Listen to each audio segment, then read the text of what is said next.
Hey guys, it's John. Hope you're having an awesome day. Today I just wanted to pump out a quick little one for you, but it's one that is extremely important and will hopefully make you a very large amount of money and help you not lose a very large amount of money. So I've had this happen two or three times in the past year and a half or so. The first time it happened was when I had some big short positions against Kemet brands, betting against their acquisition, which did very well, as you guys know. Exited. So basically, what we're talking about is when you have options contracts, you have multiple contracts on a single company at different expiration dates, different strike prices, etc. Fairly common thing to do. It's a good way to diversify risk. You put some maybe 80% of your holdings in far dated contracts relative to the timing of the position or whatever the swing trade is, and then you put the other 20% in more speculative, shorter term positions. It's a pretty good strategy. There's different ratios you can use. 80/20 is good if it's a bigger position and you're spreading it out over a couple of months and you have them expiring in like 3 separate months, say if it's a 4 month position or a 6 month position. And then I just had this recent trade on Disney. It was really nice, head and shoulder setup, really great. Everything about it was just textbook phenomenal. And it was shorter term, significantly shorter term. Um, I would say maybe 3 weeks, like super long term, like most aggressive. The contracts I did initially were the 2 week contracts, and I added to the position 2 days ago, 3 days ago, with 1 week contracts. Well, I guess it would be 2 days ago because that'd be Monday. So yeah, I added the position at the beginning of the week, and it did really well. So it dropped out. Basically, my thesis was it was going to hit the second shoulder 175 and then drop to the neckline. It's probably around the bouts of 158, 160.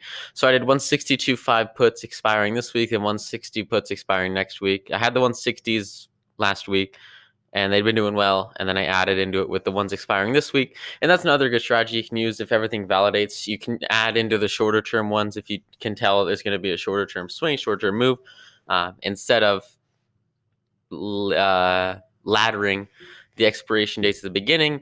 You can use it as a way to add into positions that are doing well, because a lot of times something that comes to mind is ET, energy transfer. Yeah. So with ET, I had 1.5 year dated calls that had gone up 40 or so percent and done really well. The stock in the first day, and over the next couple of weeks, or maybe it was like the next week or so, it was really quick. The stock basically doubled.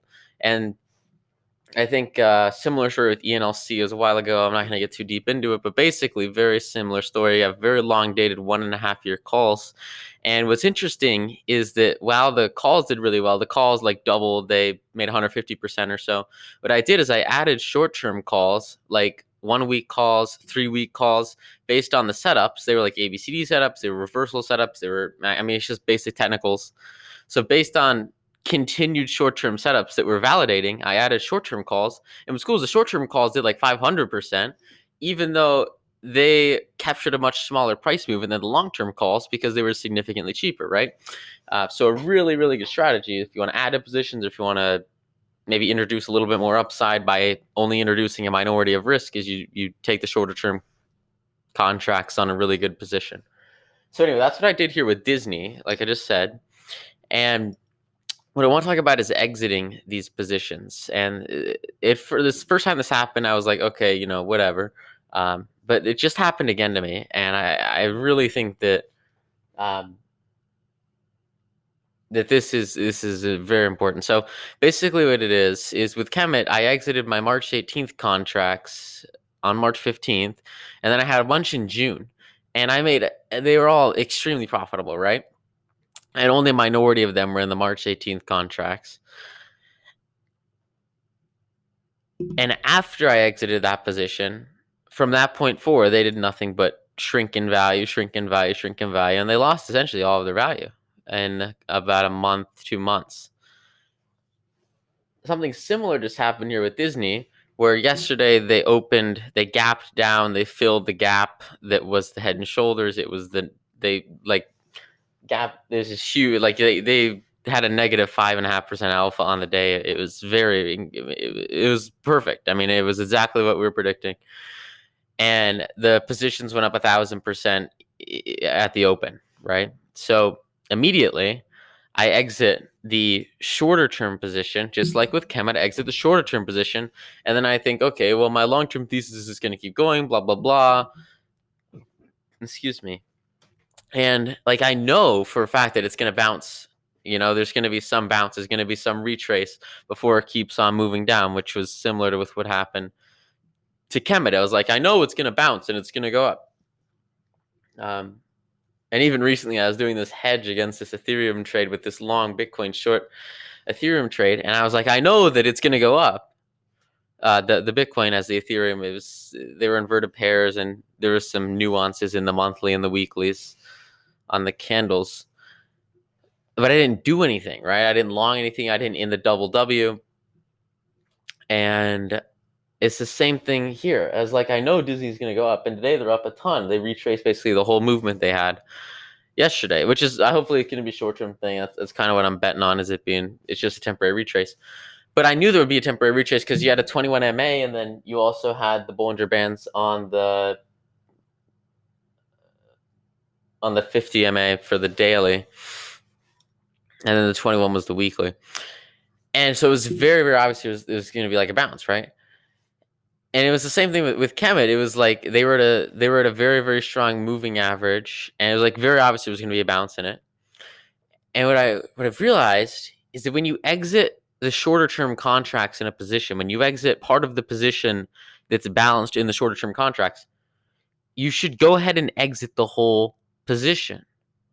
Because with Kemet, the rest of the position that I didn't bother exiting lost 95% of its value. Same thing here with Disney, is the rest of the position that I didn't exit lost 75% of its value.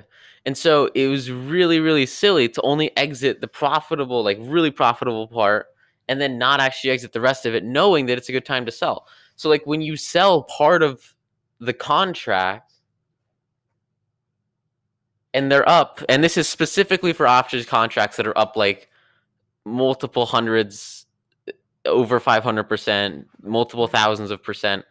If you're doing this with equity, it's a little bit different. Like you can kind of afford to wait because it doesn't matter. There's no time aspect, there's no volatility aspect, yada yada. But when it comes to really high leverage option contracts, it makes complete and total sense to exit the entirety of the position the moment that you start exiting the short-term contracts. And you really, really, really should do that, because every single time that I haven't done that, it has been super silly and ridiculously unprofitable. And I see now, I had never seen this before, but I do see now that it makes so much more sense, and it is so much more effective to exit the entirety of the ladder of expirations that you have the moment that you're forced to close any of your positions at the shorter term dates. And it doesn't matter as much what the short term dates are, as long as you're exiting them because of price movement and you're not exiting them just because it's the expiration day. If you are intentionally selling and not waiting until the end of the contract period and letting it expire on its own with no time value, at any point, like with Kemet, it was 3 days from expiration on that one contract, but I exited it of my own accord, right, before the expiration.